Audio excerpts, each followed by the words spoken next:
Hi, welcome to session 27 of our discussion of how the Frankfurt School governance model, sometimes called critical theory or critical inquiry, has become the dominant governance model in the United States.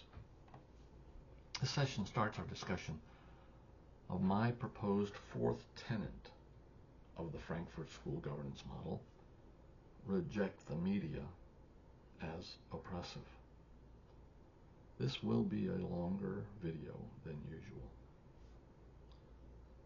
I want to step back for a few minutes to review liberalism, the predecessor governance model in the United States. As we mentioned throughout this discussion, liberalism and the liberal governance model has been increasingly sidelined over the last 50 or so years in the United States in favor of more autocratic governance, specifically bureaucracy and preeminent executive. This is, I believe, because of five broad trends in our national life: the environment of near continuous national crisis for the past 80 years, the emergence and arguably accelerating existence of borderless existential threats like non-state regulated weapons of mass destruction, like climate change, like global pandemics, widespread famines, and increasing freshwater scarcity. The globalization of many of the levers of economies, from national companies with some international trade to multinational companies with vast international trade portfolios. Human migration on a scale of both numbers and distances that matches or exceeds human migration at any time in our written and prehistoric history. Computers, networks, and information technology. Now, consider these five broad trends as the environmental backdrop for all contemporary governments and governance efforts. I think it can be rationally concluded that these trends have put tremendous pressure on governments and their governance models. And in this stressful environment, the ability to change direction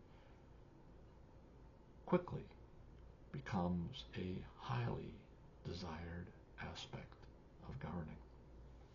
Unfortunately, many would say that liberal governments and governance models, particularly our constitutional liberal government and governance model, has had notable difficulty changing directions, perhaps pushing us toward desiring a more autocratic governance model and government.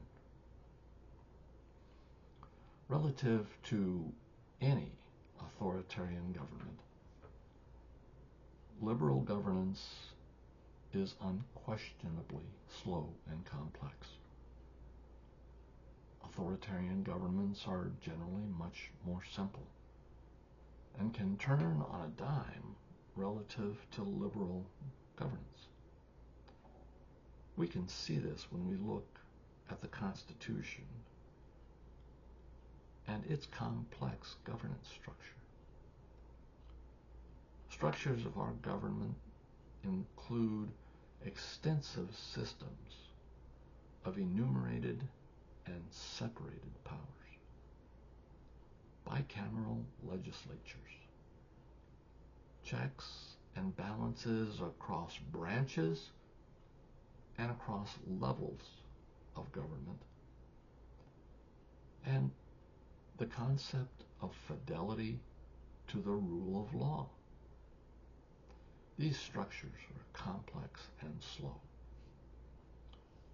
But paraphrasing George Will in his 1992 book Restoration, I prefer to say our government is deliberate by design rather than complex and slow. While this inefficiency, this slowness was tolerable to classical liberals like Adams and Washington and Jefferson, whose contemporary society was largely agrarian, with a pace as slow as horse-borne transportation.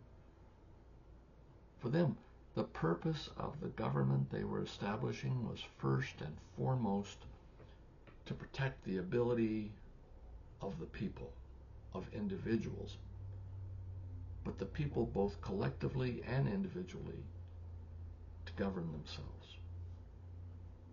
Now, it is for this reason that I prefer liberal governance.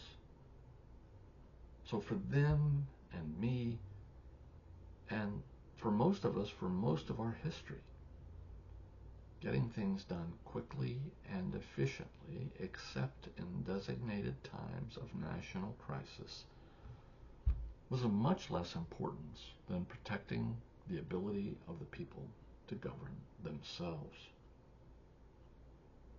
Our collective dissatisfaction with the complexity and deliberateness of liberalism and our constitutional government, combined with some underlying individual and collective decisions regarding science, morality, and religion, have moved us further and further into alignment with the Frankfurt School governance model, sometimes called critical theory.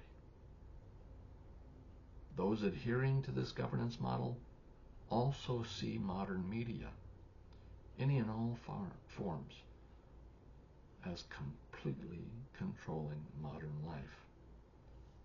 They see the media as owned, operated, and guided by the agendas of the power elites, whether those elites are monarchs or bureaucrats or oligarchs or party secretaries or simply dictators. They claim the power elites of whatever variety routinely oppress humanity, hence the media they control is always to be distrusted. My survey of who we are, who we have become, reflects our increasing alignment with this tenet of the Frankfurt School. First, I want to quickly review why the media, the press, is so important to liberalism, to the point that freedom of the press is a protected freedom of an institution in our Constitution. Many have said that freedom of the press is a cornerstone of liberal democracy. A free press provides transparency and accountability by acting as a watchdog for government abuse and overreach. A free press informs you and me as the citizens of the nation, allowing us to make fully informed decisions. A free press allows multiple perspectives to have a voice beyond what is available simply in the town square. And a free press that provides all these things helps safeguard against the rise of authoritarianism. Now, it's easy to see that those drawn to or tending toward autocracy would see a free press as either a luxury or an oppression, or as an enemy of the autocrat. Free press is more than just reporting the facts. It is that, of course, but it is also the airing of different perspectives and opinions and conclusions. To do this, A free press must have the access and liberty to investigate where others do not want anyone to investigate. Objective and fact-based stories are how you and I become informed citizens. Opinion and editorial pieces are amplifiers of our right to free speech. And journalistic investigation and reports, which frequently go beyond just getting and reporting the facts, expose corruption, malpractice, and dishonesty. Investigative reporting truly challenges the power elites. See, the hypocrisy of the Frankfurt School governance model, tenet that the media is controlled by the power elites, hence oppressive by its nature, is that their alternative to self-governance with a free press is autocracy with government-controlled news outlets that cannot safeguard individual liberty. During our next session, we will consider some possible reasons for our increasing alignment with the Frankfurt School governance model tenet to reject the media as oppressive. Aloha.